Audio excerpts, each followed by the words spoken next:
श्याम नगर नाम का एक गांव था जिस भीमा नाम का व्यक्ति अपनी पत्नी के साथ रहता था।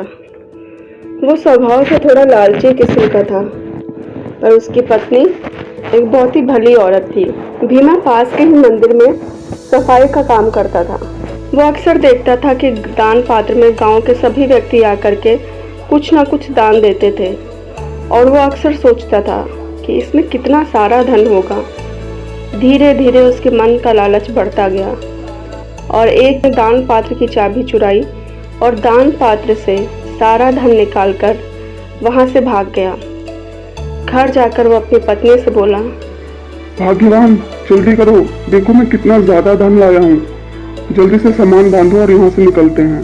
अब हम अपनी जिंदगी आराम से गुजारेंगे। ये कहाँ से लाए हैं आप? इतना सारा धन? सच सच बताइए, कहाँ से लाए हैं आप?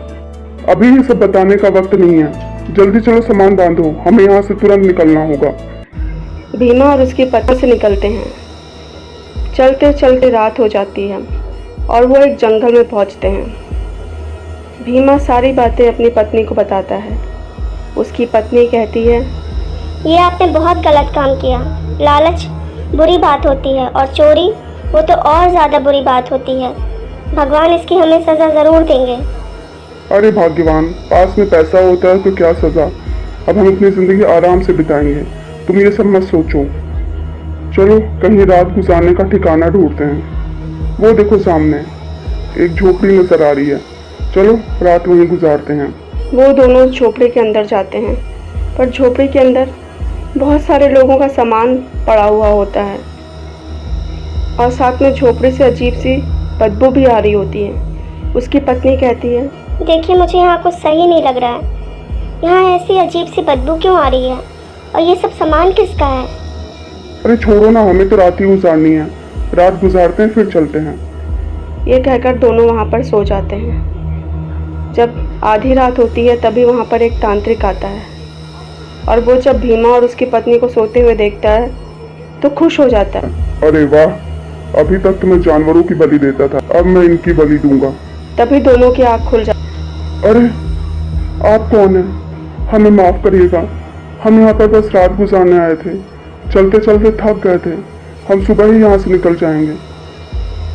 सुबह सुबह तक बचोगे तब तो निकलोगे ना, अब तुम कहीं नहीं जा सकते हो। कैसी बातें करते हैं आप? हम तो जो भले आदमी हैं, सिर्फ यहाँ पर रात गुजारने आए थे। वो सबसे मुझे मतलब नहीं है, मुझे तो बलि देने से मतलब है। मैं बस शैतान को बलि दूंगा और शैतान खुश हो जाएगा। आपको बलि ही देनी है तो आप किसी और की दे दीजिए। आप किसी जानवर की बलि दे दीजिए। ठीक है, एक काम कर, जा मेरे लिए जंगल से जानवर लेकर आ। ठीक है, हम जाते हैं और आपके लिए एक जानवर लेकर के आते हैं। हम नहीं, सिर्फ तू, तेरी पत्नी यहीं पे रहेगी। अगर तू नहीं वापस आया तो मैं तेरी पत्नी की बलि दे दूंगा। भीमा वहाँ से जाता है। कुछ दूर जाने के बाद उसको एक जानवर मिलता है। वो उसे उठाकर उस तांत्रिक के पास लाता है, पर जब तांत्रिक ने उसकी पत्नी को मार दिया होता है। ये क्या किया तुमने? तुमने तो कहा था कि तुम हमें छोड़ दोगे। मैं तुम्हारे लिए बलि ले तो आया हूँ और तुमने मेरी पत्नी को मार दिया। अरे तो तुझे आने में देर हो गई, और वैसे भी मुझे एक स्त्री की बलि देनी थी। तुम बहुत बुरे हो, भगवान तुम्हें इसकी सजा जरूर देगा। ये कहता हुआ भीमा वहाँ से चला गया। ये सब मेरे ही कर्मों का फल है। मेरी पत्नी ने मुझे कितना समझाया, पर मैंने उसकी बात नहीं मानी और देखो क्या हुआ। तभी उस पेड़ से आवाज आती है, क्या हुआ? तुम रो क्यों रहे हो? मैं क्या बताऊं, मेरी पत्नी को उस तांत्रिक ने मार दिया है। सब मेरे ही कर्मों का फल है।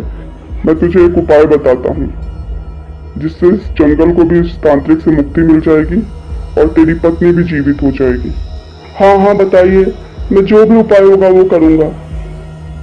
यहाँ से कुछ दूरी पर जाएगा तो एक नदी मिलेगी। नदी के उस पार एक तपस्वी तपस्या कर रहे हैं। वो चाहे तो तेरी मदद कर सकते हैं, पर हाँ, कल पूर्णिमा की रात है। पत्नी का शरीर जला देगा, तुझे उससे पहले ही उस तपस्वी से मदद मांग के लानी है। मैं अभी ही जाता हूँ। और वो उस तपस्वी से मिलने चल देता है। नदी को पार करके वो तपस्वी के पास पहुँचता है और तपस्वी को सारी बात बताता है। तू तो खुद बुरा इंसान है, मैं क्या तेरी मदद करूं? नहीं, मुझे अपनी गलती का पछतावा है। अब मैं आपसे वादा करता हूँ कि मैं जिंदगी में कभी ऐसा काम नहीं करूँगा। मुझे माफ कर दीजिए। ये जल तुझे उस तांत्रिक के ऊपर डालना होगा और साथ ही अपनी पत्नी के ऊपर भी। इस जल के प्रभाव से वो तांत्रिक खत्म हो जाएगा और तेरी पत्नी जीवित हो जाएगी। फिर उसके बाद ले वापस लौटता है। तू फिर आ गया? लगता है तुझे तेरी जान प्यारी नहीं, मैं तुझे भी मार दूंगा। और वो तांत्रिक उस आदमी की तरफ झपटता है, पर उससे पहले ही वो जादुई जल तांत्रिक के ऊपर डाल देता है। जैसे ही जल तांत्रिक के ऊपर पड़ता है, उस तांत्रिक का शरीर जलने लगता है। फिर उसने वो जादुई जल अपनी पत्नी के ऊपर डाला और उसकी पत्नी वापस से उठकर बैठ गई और फिर दोनों ने भगवान को याद किया और उनका शुक्रिया अदा किया।